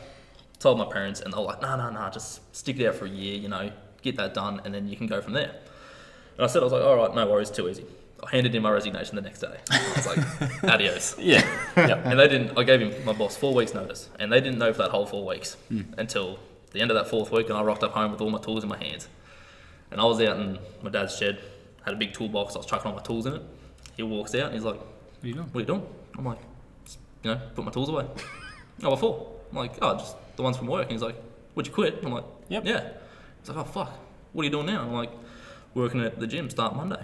He's like, all right. Just don't half-ass it. Yeah. I'm like, "I won't." Yeah. And that's the last thing that was said about it. I was like, fucking oath. And it's funny because here's a little secret as well. As much as your parents disagree with you and say, don't do this, don't do that, if you go against their word and become super successful at what you do, they're gonna be proud of you. They ain't gonna fucking say, "I told him not to do that." Literally. They're like, "Cool, that's my son." And it's like what you dived into just before, like you still sort of chat shit with your dad and be like, "Well, look, you're glad I didn't go into that trade because look where I am now," and you can sort of see that he's proud that what you've done and that you've broken the mold, I guess. Yeah. Yeah. And, they can only give their advice based off of their own experience. Definitely. It's all you can do. Your opinion on something and, what you think of something can only ever be based off of what you have experienced because that's all you know. It's, so their doubt, them telling you is because they once would have gone through the same thing and doubted themselves. Yep. So they don't want you to take risks and potentially hurt yourself, but at the same time, as we know now, and especially, with social media and things like that, we know that the risk taking is, definitely quite crucial to growth and success and things like that. So when it's scary to jump, that's exactly when you jump. That's exactly when you you should. should. In the same place your whole life. Exactly. Fuck that. Yeah.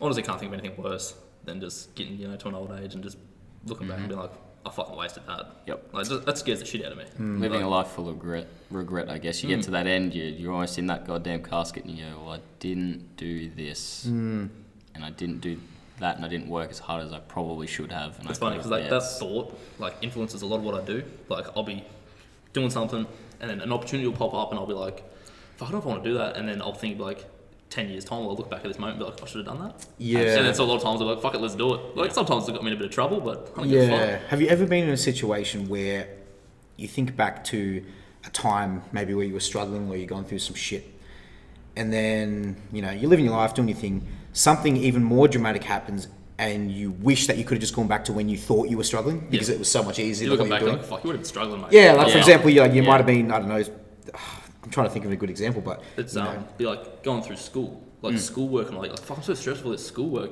You look back now, school was fucking cruisy in terms of workload.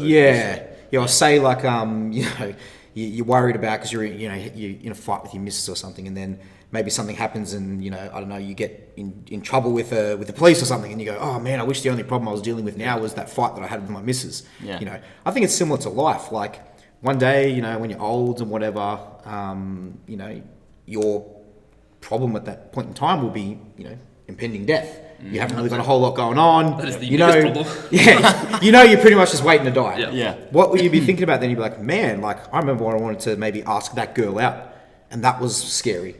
Fuck, you're about to die. I bet you wish you just did it now." 100%. You know what I mean? That would probably be my biggest fear, is those little things along the way that you decide not to do because you're scared in that moment, not realizing that It's not that big of a deal. It really isn't. Legit. It's like, fuck all. You do something, doesn't go the way you want, whatever. A couple of weeks later, it'll mean nothing. Exactly right. Brush it off. Fuck, who cares? Pretend it didn't happen. Exactly right. It is what it is. Yeah.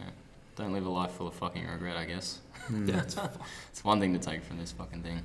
yeah, no, it's fucking like I don't know how people can do that and just live their life that way. Like I see it and it scares me because I'm like, fuck, I don't want to do that. It's motivating, but like don't feel sorry for them because it's their choice. It's like, fuck it, you're gonna do it, your life, whatever. Yep. But it just makes me go, fuck this, I'm gonna do what I want to do, which is sort of why I'm here at the moment, making a podcast. Absolutely. I get a lot of joy out of doing things that people say I couldn't do. It's amazing. In your face. That's why I get up my old man about it a lot. It's quite funny. That's another thing, like say with this podcast, at the moment, we have 20 subscribers. Well, actually, it'd be awesome to look back in 5 years' time and have hundreds of thousands of listeners and be like, yeah, cool, we did it. Because at the moment, I've got no doubt there'll be people like, look at these motherfuckers starting a podcast. Yeah. I can absolutely guarantee there's been people in this gym because we're always like, oh, you listen to the podcast, you're going to get around it. I can guarantee you once we finish that conversation, they go, what the fuck? You're like, why the fuck would they start a podcast? Yeah. What the fuck are they going to talk Yeah, about? literally. Yeah. And here we are. Well, guess what, motherfuckers? We just talked for 90 minutes about shit. Yeah, we talked about 90 minutes about setting goals that you couldn't dream of. Yeah, Motherfucker. Figured it out. Exactly. We love you guys. Yeah, And so on and so forth. thank you for supporting us. Definitely. Uh, It's been good. I've enjoyed this episode. Thanks for coming on. so what? I will enjoy to be on many more if you want. I'm sure you will return. Absolutely. Oh, There'll be, very we'll sure. name it The Return. The return. Ash Lachlan strikes back. Yeah. Bigger and better goals. No, Secret fuck to that. success. Every episode, like, what injury you got this week? I'm like, well, Wow, funny ask. Has a cast on. Interesting. interesting story, this one. So anyway, I started blasting. Oh man. No, it's been You good. train? No, I'm not. It is a rest day. Rest day, boys. You train? I'm training. What are you training? Arms. Fuck no. Pretty chill day. I'm not big into training arms, but when we were training the other day, it's we spoke about it. It's got to be done. It's got to be fucking done. I was supposed to bring that up before. How you're saying when you train with Ash, it was a completely different. Like you'll be training, you're like, fuck, I'm training hard, and then you train with someone like Ash, who's like at that next level. You're like, fuck, I train like a bitch. It's hard training with someone, say, that's at a lower level than you are, and it's harder training on your own because you can gauge from all you know. Okay, well, this is hard work. You train with someone at a higher and a more elite level, it's a whole different fucking ball game. Like, I was nervous to train with this guy because I'm like, this guy's gonna fuck me Yeah, up. because you've seen. I've seen him train. If you follow him on social, you know he's a hard-working motherfucker. Like, I come in that, yeah, literally.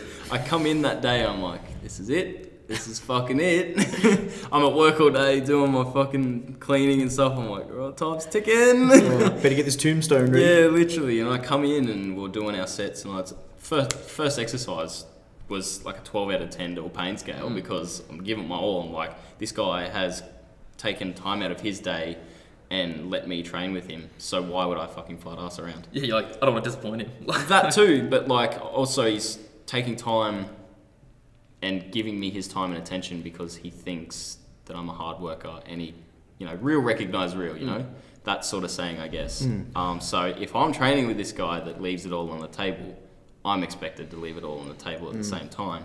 So I'm coming in, I'm training, and it just brought a whole new form of mental clarity, I guess, and clearing that pathway. Like, we didn't speak too much about, hard work and what I should be doing and all that sort of stuff because I'm sure you get those fucking questions all the time. It's just draining.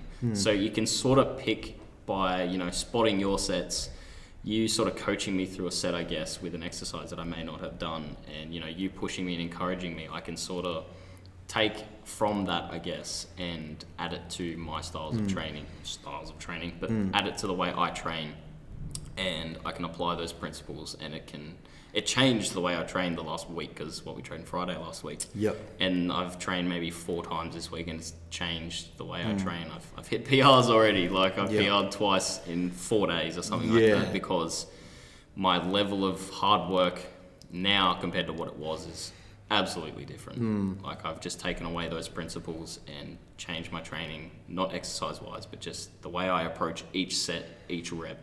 It's just changed, and the intensity is a whole lot harder, and that's and no doubt we'll train again in a few months' time, and it'll be even more. And there's room for progression. Yeah, but it's definitely changed. This little tangent here is all credit to you, but I have never once offered to have somebody train with me and regretted it, because I've already found out and figured out what sort of person you are before I even ask you.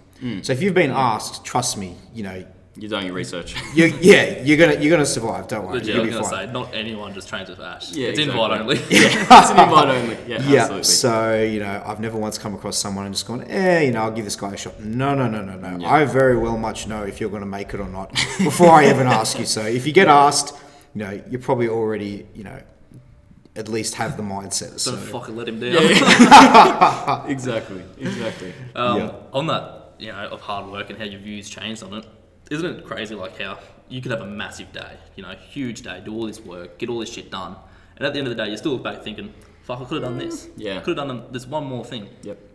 Like, I'll have a huge day, do all this different stuff, I could post, 6 memes, all that sort of shit, and then I'll look back and be like, fuck, I could have done this, could have posted an extra meme, could have done all that sort of stuff. So it just goes to show like how much, you can push yourself, and there's always room for more.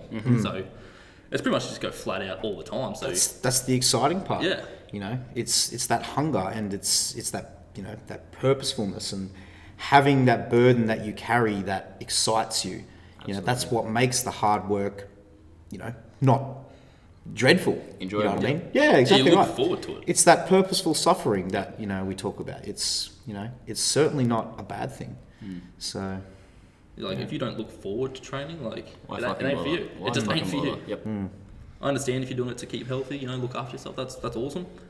But don't come into the industry, and want to make a career if you don't look forward to doing it. If you're not passionate about it, there's too many people who just do it for the money, who will get your cereal box ticket for your PT, and just fucking try and get a few clients and do it for the money. Yep. Like, that's all right. Those guys don't last much longer than 6 months anyway. So, if you've stuck around for a couple of years, chances are you're probably passionate about it. Yeah. Otherwise, At least half an idea. yeah, exactly right. oh well, we're going to cut it there. It's been pretty good. It's been real. Thanks for coming on. Yeah. No dramas. Thanks for having me on. We enjoyed it. Appreciate We'll get you on again 100%. for sure, and we'll cover something else that's not just passion and all that sort of stuff. We'll delve into something else. That's all right. I'm sure our listeners will let us know what they want to hear. 100%. So- I think that's what I look forward to most about the podcast. It's not defined to a genre. It's going to be just whatever. As you say, anything and on everything, anything. mate. We'll fucking- Anything and Just a few kings at a round table That's right. talking to Everyone other is fellow an kings. Everyone's an equal. Everyone. Yep. Everyone has their say. That's We it. don't disagree. Yep. Perfect. It's been good. All right. Awesome. Thanks for coming on, Ash. No dramas at all. We'll see you Thanks for guys listening. next week. Thanks for listening. Peace out. Hell yeah. Yeah. Fuck, that was awesome.